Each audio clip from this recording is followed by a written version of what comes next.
Benvenuti a tutti. Oggi una puntata diversa, dove invece che parlare della solita tecnica parliamo di musica in senso stretto, giusto?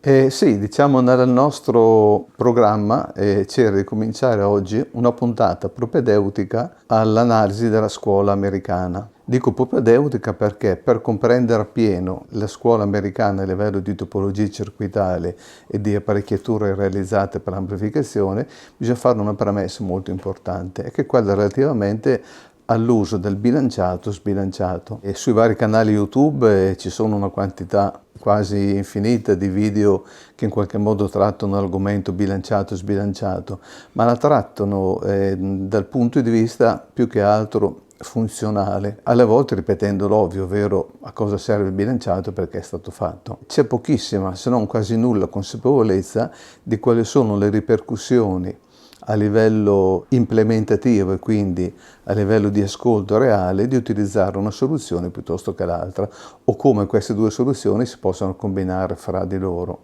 Per cui nel nostro programma c'era di fare almeno 2 puntate introduttive legate appunto al bilanciato sbilanciato e le ripercussioni pratiche, per poi affrontare il discorso della scuola americana.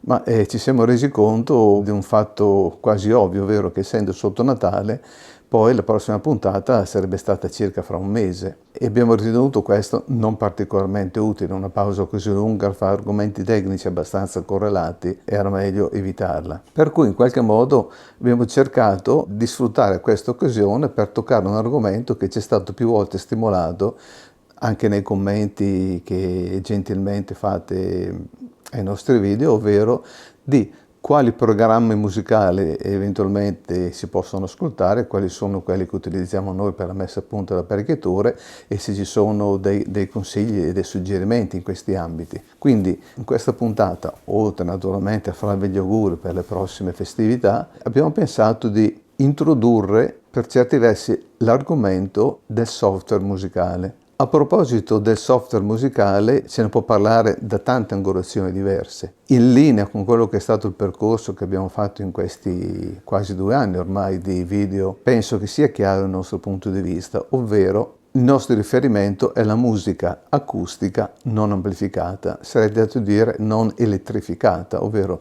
dove non c'è una componente elettrica che in qualche modo fa perdere la presenza di un riferimento certo dal punto di vista acustico. In questa puntata faremo cenno a 3-4 dischi che riteniamo importanti, rappresentativi e significativi. Avranno in comune tutti il fatto di essere dischi che hanno un riferimento acustico. Posso già immaginare per certi versi le obiezioni che alcuni possono fare, ovvero sì, però io poi ascolto dalla musica che non è prettamente acustica o non solo acustica. A questa obiezione sentirei di rispondere in questi termini, ovvero che per comprendere esattamente che cosa accade all'interno delle riproduzioni di musica totalmente o parzialmente elettrificata, bisognerebbe prima avere una consapevolezza chiara, certa, sedimentata di cosa accade e qual è la relazione fra la verità e la riproduzione nell'ambito di generi musicali nei quali in qualche modo possiamo anche fare esperienza di una realtà. Quindi mettendo a confronto fra la realtà che possiamo avere ascoltato in una sala da concerto o in qualche altra occasione e come essa viene riprodotta, ci sono alcuni parametri che è importante mettere a fuoco. In questo processo di messa a fuoco l'utilizzo di un software prettamente acustico c'è di grandissima utilità. Una volta poi che si sarà preso consapevolezza di queste caratteristiche peculiari, è abbastanza semplice poi trasferirle nell'ambito della riproduzione di musica elettrificata, perché anche in quelle ci sono dei parametri che in qualche modo si possono ricondurre alla musica acustica, ma se non sono stati prima metabolizzati, assorbiti quelli, è difficile, se non impossibile, estrapolarli poi direttamente nell'ascolto di un programma elettrificato. A tal proposito posso citare un piccolo aneddoto che è successo qui nella nostra sala d'ascolto un paio di settimane fa. Sono venuti a trovarci 2 appassionati che abitano relativamente vicino a noi, reduci dalla visita alla fiera di Milano che c'era stata a ottobre-novembre, poco tempo fa insomma. E mi hanno proposto termini un po' provocatori, l'ascolto di un brano di musica elettronica che sembrava fosse abbastanza popolare all'interno di quella manifestazione, immaginando già di base un mio diniego non disposto a ascoltare quello, ecco. Invece devo dire, l'ho ascoltato con interesse, dal punto di vista musicale è un genere musicale che personalmente non mi appartiene, non mi interessa, ne faccio anche volentieri a meno, ma dal punto di vista prettamente sonoro e acustico era comunque un brano interessante perché i suoni che erano stati creati erano suoni che avevano, anche se completamente sintetici, ma delle reminiscenze di suoni analogici. Allora è stato interessante vedere come condurre per mano queste persone a mettere l'attenzione sulla caratteristica della struttura intrinseca del suono più che della sua componente musicale, alla fine si sono accorti, anche in tempi abbastanza brevi, delle caratteristiche che questi suoni potevano avere e di come queste caratteristiche venivano in modo, direi, palese, modificate a seconda dell'apparecchiatura che venivano utilizzata. Nel fatto di specie erano venuti a trovarci per farci ascoltare uno streamer che loro avevano in qualche modo messo a punto. All'inizio si erano un attimo persi nel confronto fra il nostro sistema di riferimento e loro, poi portati a mettere attenzione sulle caratteristiche, direi, analogiche di questi suoni, li hanno immediatamente riconosciuti.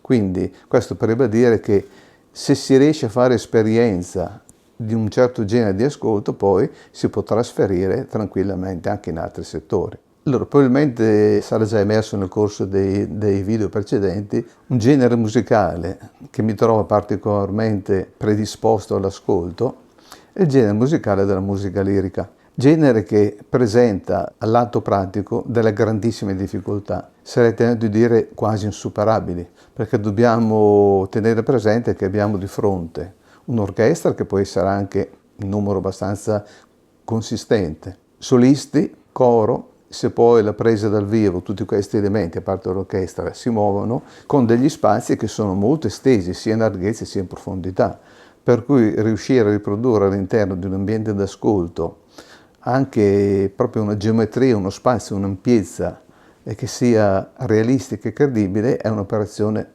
molto complicata. Il nostro orecchio ascolta molto diversamente rispetto a come possono ascoltare i microfoni.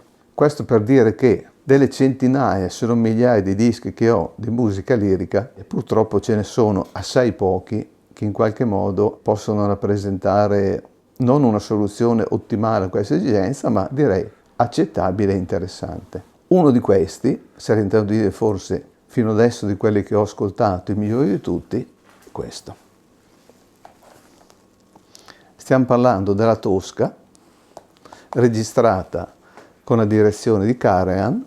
Relativamente a questo straordinario cofanetto citerei un piccolo aneddoto. Non mi ricordo in che anni l'ho acquistato, probabilmente 2013-2014, ma era rimasto parcheggiato insieme a diversi altri ancora da ascoltare finché a un certo punto, sfortunatamente, arriva il periodo del Covid. Eravamo qui in laboratorio solamente in 2 persone nel reparto ufficio e per tenerci compagnia intanto che... mi ricordo che in quel periodo lì stavamo sviluppando la parte progettuale della piattaforma di conversione ADAC e siamo un po' la legge del contrabbasso, intanto che sviluppavamo il digitale ascoltavamo l'analogico. Prendo questo disco, metto sul piatto, ci spostiamo nell'angolo ufficio e dopo pochissimi secondi ci siamo guardati in faccia io e Andrea per dirci ma che cos'è questo? Nel senso che la sensazione di presenza, di realismo, di bellezza sonora, di coinvolgimento era qualcosa che fino a quel momento nella musica lirica non avevo mai sperimentato. Da lì abbiamo cominciato ad ascoltare con attenzione e ci siamo resi conto appunto della unicità che ha questo disco. Entrando più in dettaglio, innanzitutto possiamo rimarcare una cosa, che la fruizione di un cofanetto, di un disco analogico, ha un senso di appagamento e di bellezza che un supporto digitale non potrà mai avere. Questi sono i libretti che sono allegati al cofanetto. L'immagine di Karajan e poi per chi aveva tempo di leggere note molto interessanti, tutto un testo e libretto dell'opera.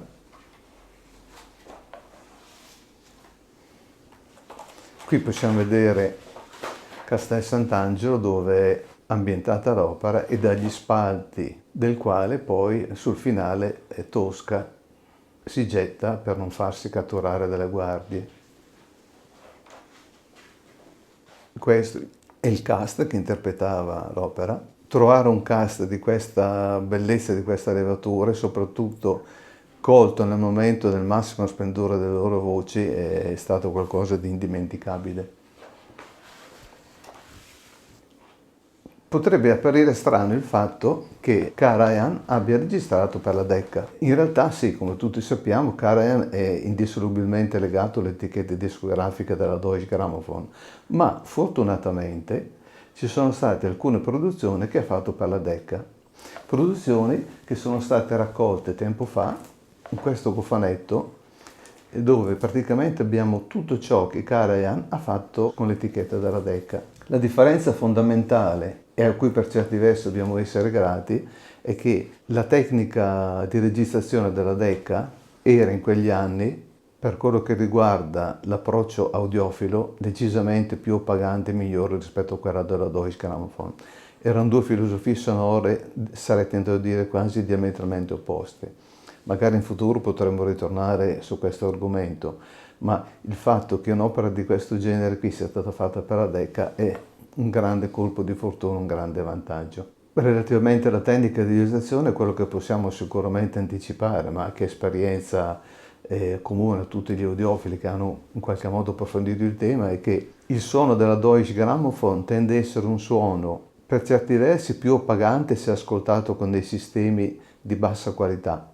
Un suono che al suo interno ha molto riverbero sintetico e dà la sensazione di essere un suono ampio che avvolge, che riempie tutta la stanza, ma all'interno di questo fronte sonoro è molto difficile isolare le singole componenti e avere una sensazione di realismo come nell'ascolto dal vivo. Sensazione di realismo invece che per quello che riguarda la Decca è decisamente superiore.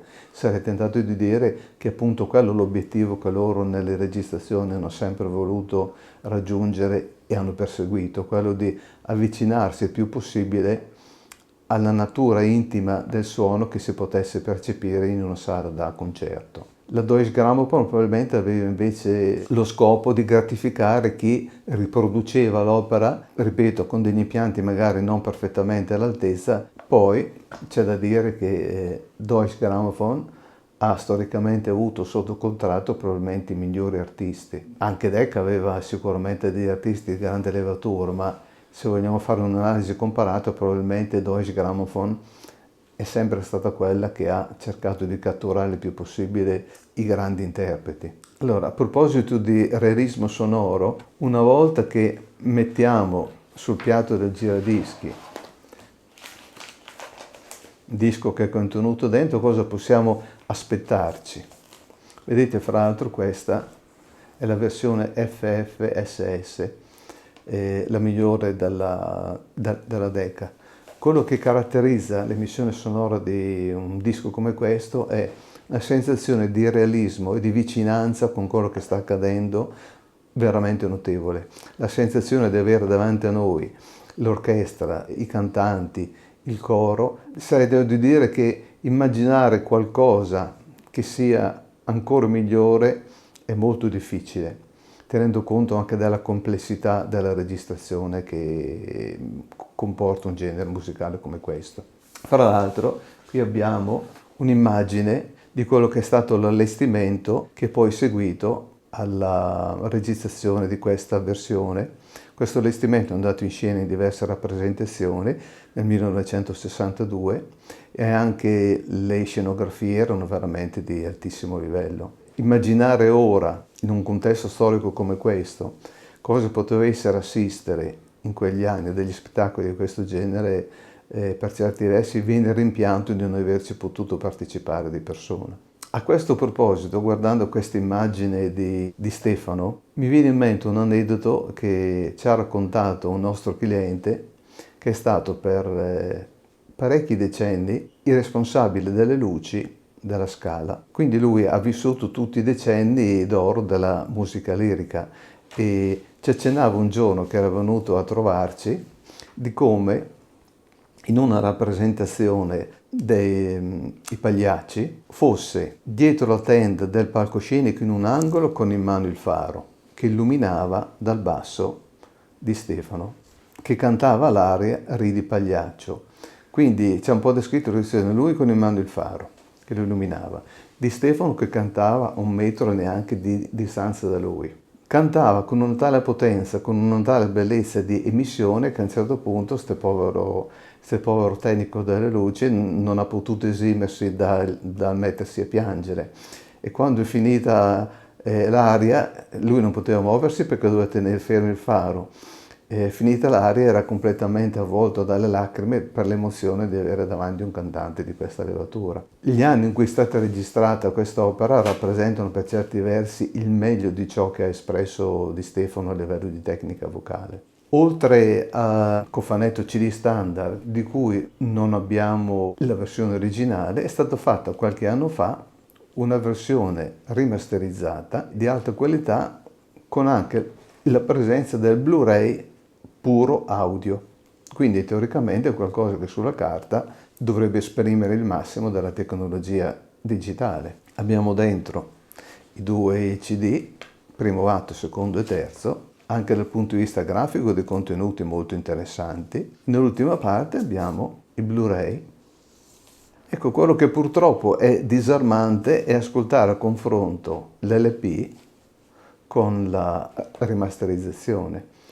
Di primo acchito viene da chiedersi se effettivamente è la stessa musica, perché la differenza è così grande che non si riesce a comprendere come si possa originare. Mentre invece esiste un'etichetta discografica, la Classic Music Reference Recording, la quale, facendo opera meritoria, ha rimasterizzato parecchie opere di musica classica che rappresentano un patrimonio storico a livello di interpreti. Una delle prime opere che ha rimasterizzato è stata appunto la Tosca, stessa versione. Si può trovare su Qobuz e devo dire che l'ascolto di quella versione è veramente notevole. L'LP ha un sapore diverso, ma non sarei tentato di dire che è migliore. Sono 2 cose leggermente diverse, ma la fruizione del file digitale riesce a avere ancora un sapore di analogico molto interessante. Grande soundstage, localizzazione dei cantanti dell'orchestra eccellente. Vi invito, magari se avete la possibilità o l'interesse, ad andare ad ascoltarlo. Possiamo venire ora al secondo album che in qualche modo in questo percorso ho pensato di proporvi.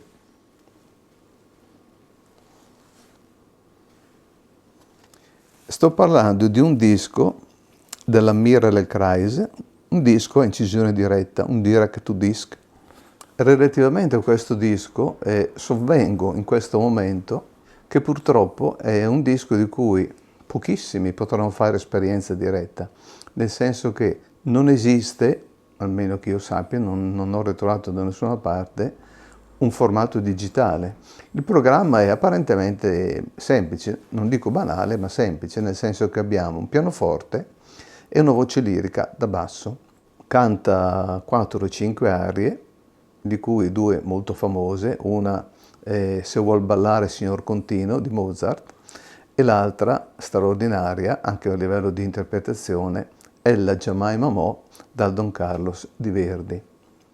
Ecco, il secondo disco che per me rappresenta per certi versi la punta inarrivabile della riproduzione del disco analogico è questo disco Direct to Disc dell'etichetta discografica Miller & Kleiser. Dobbiamo andare negli anni, fine anni 70, che in qualche modo hanno rappresentato un punto di svolta netto per quello che riguarda la qualità delle registrazioni. Fino al 75-76 le registrazioni che erano disponibili erano quelle delle grandi etichette discografiche, Deutsche Grammophon, Decca, EMI, eccetera, eccetera. Sul finire degli anni 70 hanno cominciato a affacciarsi sul mercato discografico delle etichette americane. La Miller & Kleiser, la Telar, per citare le 2 più importanti, le quali hanno in qualche modo stravolto il concetto di qualità di ascolto, soprattutto relativamente a 2 parametri che fino a quel momento lì erano stati per certi versi pesantemente sacrificati. Uno, il parametro dell'estensione nella bassa frequenza. e l'altro il parametro della dinamica. Questi due parametri sono molto legati fra di loro e vanno a urtare con la tecnologia di realizzazione dell'LP. Perché? Perché estendere verso il basso la risposta in frequenza, quindi avere una riproduzione entusiasmante per quello che riguarda le prime ottave, gran cassa, contrabbassi, basso tuba, strumenti in qualche modo che hanno un contenuto energetico molto importante nelle basse frequenze, comporta il fatto che il solco deve essere più largo, perché la testina deve poter seguire un tracciamento molto più ampio. In qualche modo è come se nel solco ci fosse la coppia meccanica di quello che è l'onda di pressione acustica. E un'onda di pressione acustica sulle basse frequenze ha degli spostamenti che sono molto grandi. Anche se la curva di equalizzazione in qualche modo deforma la risposta in frequenza e limita l'escursione sulle basse frequenze, comunque estendere molto in basso la risposta in frequenza a un livello di dinamica alto comporta una modulazione nel solco molto grande. Tant'è che se andiamo a guardare i dischi realizzati in quegli anni, vediamo che ci sono alcune situazioni dove fra un solco e l'altro abbiamo quasi 2 mm di spazio per poter far sì che ci siano gli spostamenti meccanici per poter riprodurre quelle basse frequenze, cosa che prima assolutamente non era mai stato fatto. Il fatto poi di spostare e di spaziare di più i solchi dava la possibilità di registrare con dei picchi dinamici più alti. Se vogliamo fare stare un'opera come può essere la nona di Beethoven, che dura circa un'ora, in un unico microsolco, dobbiamo fare 30 minuti per parte. Alcuni dischi a incisione diretta arrivano ad avere 15 minuti per parte, quindi abbiamo molto più spazio meccanico per poter inserire delle modulazioni decisamente più ampie. Comunque, in quegli anni appunto sono apparsi sul mercato queste etichette discografiche che hanno in qualche modo fatto fare un salto in avanti consistente per quello che riguarda la qualità di riproduzione. Questo disco ha un programma musicale apparentemente semplice. Abbiamo la presenza di un pianoforte e di un cantante lirico che canta nel registro di basso. Ma per come è stata fatta la registrazione, e bisogna essere onesti e dire anche per la qualità degli interpreti, abbiamo una resa dinamica che è stupefacente. Personalmente sarei tentato di dire che non ho mai sentito nulla che a livello di dinamica e di realismo di emissione si avvicina a un disco come questo, né nell'ambito analogico né nell'ambito digitale.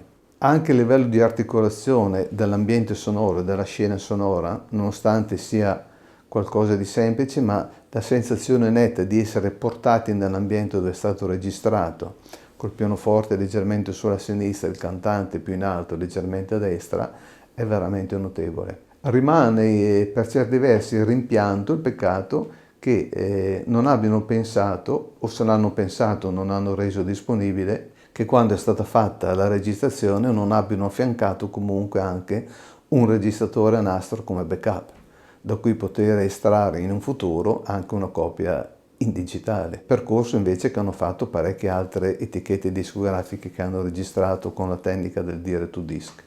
In questo disco canadese, registrato sempre in quegli anni con quella tecnica di registrazione a cui abbiamo fatto cenno, nell'interno della copertina si può vedere appunto quali erano i passaggi e le tecniche di registrazione.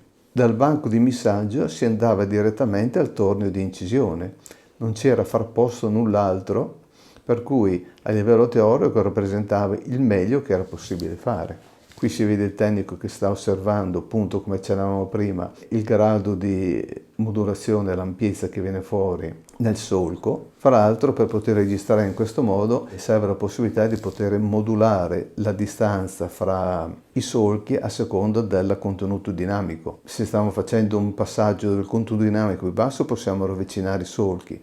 Quando il segnale musicale diventa più forte o il contenuto in bassa frequenza più ampio, bisogna cominciare a distanziare i solchi con una maggiore distanza.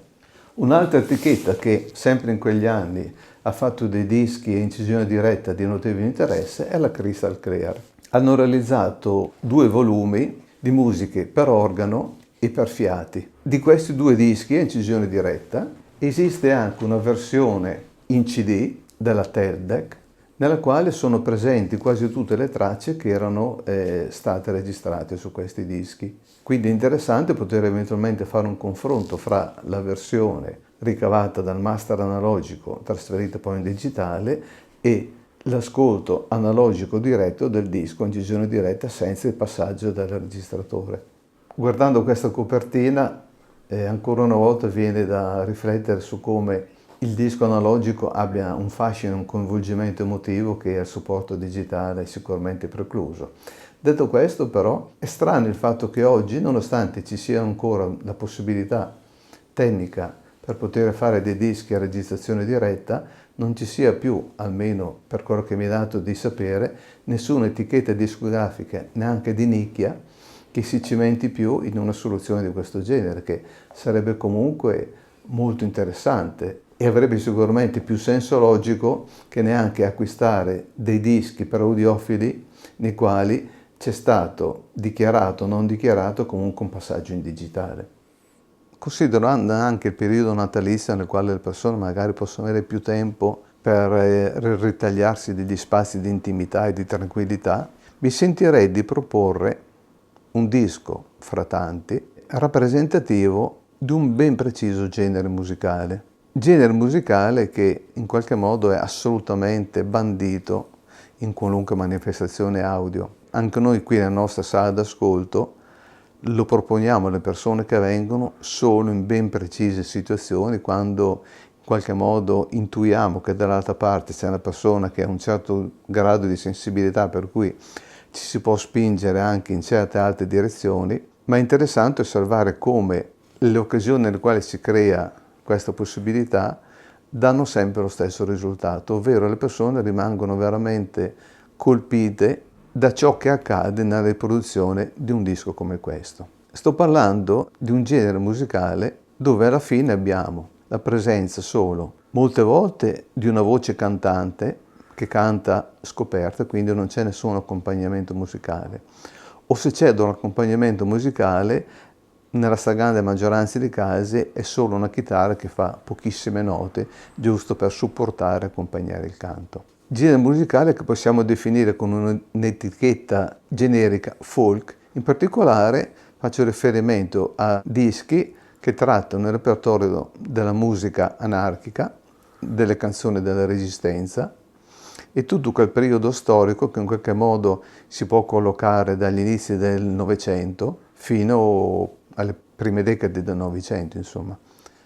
È importante nell'approccio verso questa musica cercare di emanciparsi il più possibile da ciò che può essere una sorta di preconcetto o condizionamento o visione ideologica di quello che possono essere stati i discorsi politici, sociali che in qualche modo hanno prodotto questa musica, ma rimanere aderenti a ciò che a livello musicale e di coinvolgimento all'ascolto è in grado di dare. Il titolo è già un programma.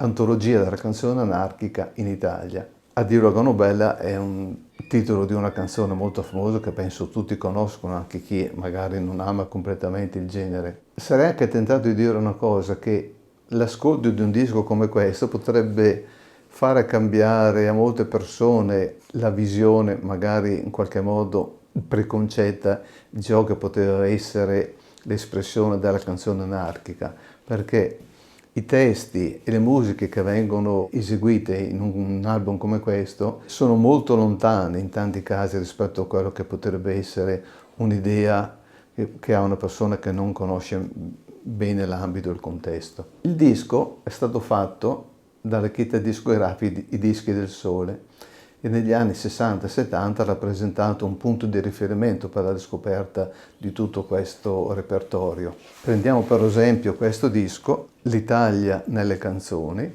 vediamo che anche proprio dal punto di vista del contenuto e della bellezza del packaging niente da dire e niente da mettere a confronto con le versioni digitali. Accompagnava nell'EP tutto un libretto nel quale la persona aveva la possibilità di entrare nell'ambito di ciò che era il contenuto musicale, i testi, il contesto storico che aveva poi portato a certe espressioni. Dietro a un brano musicale, una canzone di quel periodo, c'è un contesto storico che meriterebbe di essere approfondito, di essere riscoperto. Ci potrebbe far comprendere la realtà attuale con una profondità, una visione e una prospettiva decisamente interessante. Tornando a questo disco, alcuni brani sono particolarmente significativi. Il primo, Quando l'anarchia verrà, è cantata a voce scoperta da una signora abbastanza anziana, ma del quale è disarmante sentire con che coinvolgimento, ma un coinvolgimento che in qualche modo ci obbliga a essere partecipi di ciò che sta accadendo. E un altro brano molto interessante è Le quattro stagioni. Quattro stagioni che non c'entrano niente con le quattro stagioni di Vivaldi, ma nel quale, ascoltando il testo, magari si svela la situazione, parte evocando alcune situazioni che poi pian piano evolvono e fanno capire il contesto tragico e drammatico nel quale va inserita questa canzone, questo brano musicale che, nonostante il contesto appunto così drammatico, riesce a essere, sarei dato a dire, quasi pacificatore. Abbiamo avuto modo di ascoltare tutti questi brani nella comparazione fra l'analogico e la versione digitale. Anche nella versione digitale comunque è presente un libretto abbastanza interessante con tutti i testi che contestualizza quindi l'opera. La possibilità di avere entrambi i formati ci è stata molto utile in questi anni anche nel lavoro di messa a punto dalla nostra piattaforma di conversione digitale ADAC, nel senso che, conoscendo cosa c'è registrato in un disco come questi e quindi quale può essere il livello di coinvolgimento emotivo e di naturalezza con la quale i cantanti riescono a esprimersi, l'intento è stato quello di riuscire a fare una piattaforma digitale che quantomeno potesse avvicinare il più possibile questo, senza lasciargli un retrogusto, un connotato di aspro, di artificiale, ma con un sapore di umanità il più possibile presente. E devo dire ancora una volta che il risultato che abbiamo ottenuto con la piattaforma di conversione ADAC per certi versi è stato meglio di quello che sarebbe stata la più legittima delle aspettative. A oggi, ascoltando con una nostra piattaforma di conversione la versione digitale e la versione analogica, non abbiamo trovato nessuna piattaforma analogica, anche di costo veramente molto alto a livello di giradischi, testina, prefono, eccetera, eccetera, eccetera, che riesca a avvicinarsi all'ascolto della versione digitale con il nostro ADAC a livello proprio di naturalezza e di emissione, che rimane e diventa talmente naturale da risultare commovente. Un'esperienza che abbiamo fatto in diverse occasioni nella nostra sala d'ascolto, quando vengono toraci alcune persone e in qualche modo si intuisce che la persona che in quel momento è presente nella sala d'ascolto potrebbe accettare di ascoltare anche dei brani di questo genere qui. E quindi, una volta che si crea il contesto positivo, opportuno, abbiamo sempre verificato come le persone reputino e trovino incredibile il senso di realismo e di vicinanza con quello che è stato registrato, cosa che con qualunque altra piattaforma di conversione non è possibile raggiungere. È interessante anche vedere dal punto di vista tecnico qual è stata la genesi che ha portato a avere disponibili queste registrazioni. Qui abbiamo la foto che in qualche modo è rappresentativa di ciò che veniva fatto all'epoca. Con un registratore portatile, qui siamo alla fine degli anni 50, inizi anni 60, l'Istituto De Martino, con le persone che lavoravano all'epoca nell'istituto, ha girato a tappeto tutta l'Italia per andare a incontrare di persona quelle persone che conservavano ancora la memoria storica di certi brani, di certe canzoni, di certi ambiti, per andare a registrare e tenere una traccia di ciò che era tutto quell'ambito musicale. È incredibile immaginare come da una registrazione eseguita con questi registratori si possa oggi riuscire a riascoltare qualcosa che è disarmante a livello di realismo. È come se lo spazio e il tempo che ci separa sono circa 60 anni, da quando sono state fatte le registrazioni, in tanti casi più di 60 anni, sembra ancora che quei personaggi siano lì, vivi, vegeti nel pieno della loro energia e della loro espressività davanti a noi. Mi sento personalmente di fare un encomio e un grande ringraziamento alle persone che hanno operato in questo settore. Ecco, come ultima proposta avrei pensato a qualcosa che rappresenta una tendenza attuale.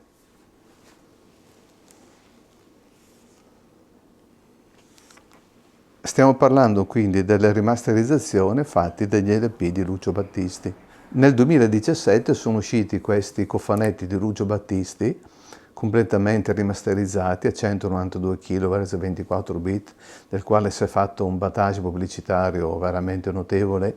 Erano usciti cofanetti da 8 LP a tiratura limitate e anche cofanetti da 4 LP, insieme dei cofanetti con i CD rimasterizzati. Devo dire c'era molta attesa relativamente a questa uscita e anche molte aspettative. Dal mio punto di vista, e mi sembra non solo dal mio punto di vista, l'aspettativa è stata completamente disattesa, nel senso che se andiamo a confrontare le versioni originali sia dagli LP che dai CD con le versioni rimasterizzate, il confronto direi che è quasi impietoso. Le versioni originali contengono una autenticità e un sapore di verità e di aderenza a quello che era lo spirito compositivo dell'epoca e degli anni nei quali sono stati composti, che le versioni rimasterizzate assolutamente hanno perso. È diventata una fruizione per certi versi più audiofila, ma nel senso negativo del termine, nel senso che tutta la resa sonora è apparentemente più dettagliata, più pulita, si è forse guadagnato qualcosa in dettaglio, ma si è perso completamente quello che era l'anima e lo spirito dei capolavori originali. Io personalmente ho avuto modo di confrontare molto spesso le due versioni, ma sono sempre più convinto che è stato un lavoro, per quello che riguarda il contenuto artistico musicale, assolutamente inutile se non controproducente. E purtroppo questa tendenza è stata applicata anche a parecchi altri artisti, fra cui ad esempio De André. Tanti dischi di De André sono stati rifatti secondo questa ottica, ma se andiamo a confrontare i dischi originali dell'epoca con quelli rimasterizzati troviamo esattamente le stesse dinamiche.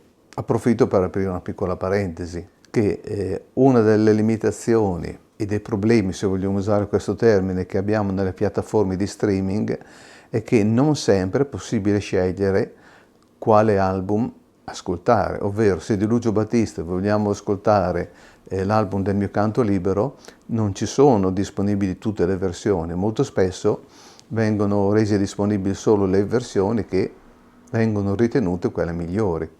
Per cui se andiamo a confrontare quello che c'è ad esempio sulla piattaforma di Qobuz con il mio canto libero versione originale, sono due universi sonori molto diversi, di cui quello originale, a mio avviso, rappresenta sicuramente un notevole miglioramento rispetto a quello attuale. Anche per De André ci sono tanti dischi che, se andiamo a confrontare ciò che è disponibile in streaming con quello che erano i CD originali prodotti appena sono stati stampati i CD, a fronte di un livello più alto rispetto sulla piattaforma di streaming, che in qualche modo primo acchito ti può far sembrare il disco migliore, più dinamico, eccetera eccetera, se si riequalizzano i livelli si scopre che nei dischi originali c'erano molte più nuance espressive, c'era un suono che era più analogico e più aderente proprio allo spirito musicale, alla voce dell'artista, per cui è un peccato che in qualche modo non siano più disponibili online per le persone che non hanno fisicamente il possesso della copia originale. Benissimo, siamo arrivati alla fine di questa nuova puntata che, come ho detto all'inizio, è una puntata un po' sui generis. Sì, in effetti è stato, non dico un esperimento, anche se per certi versi può essere, ecco, ma un tentativo di rispondere anche alle vostre legittime richieste. E potrebbe essere che magari in futuro rifacciamo delle puntate simili toccando altri dischi o altri generi musicali. Confido comunque che possa esservi stata utile anche per allargare un po' gli orizzonti di ciò che rappresenta la riproduzione musicale in termini di supporto, non solo di apparecchiature. E oltretutto ci stiamo avvicinando al Natale, alle feste, e quindi dobbiamo in qualche modo prendere commiato con i nostri ascoltatori e rivederci l'anno prossimo. Approfittiamo quindi dell'occasione per porgervi i nostri migliori auguri, confidiamo che possiate riposarvi, trovare del tempo per rimanere tranquilli, calmi e ascoltare la vostra musica preferita, insomma fare tutto ciò che magari durante i giorni normali è un po' complicato fare e ci rivediamo alla prossima puntata l'anno prossimo. Benissimo, io come sempre vi devo invitare a iscrivervi al canale e ad attivare la campanella per non perdere i prossimi contenuti. Ci vediamo l'anno prossimo e grazie mille. Grazie a voi.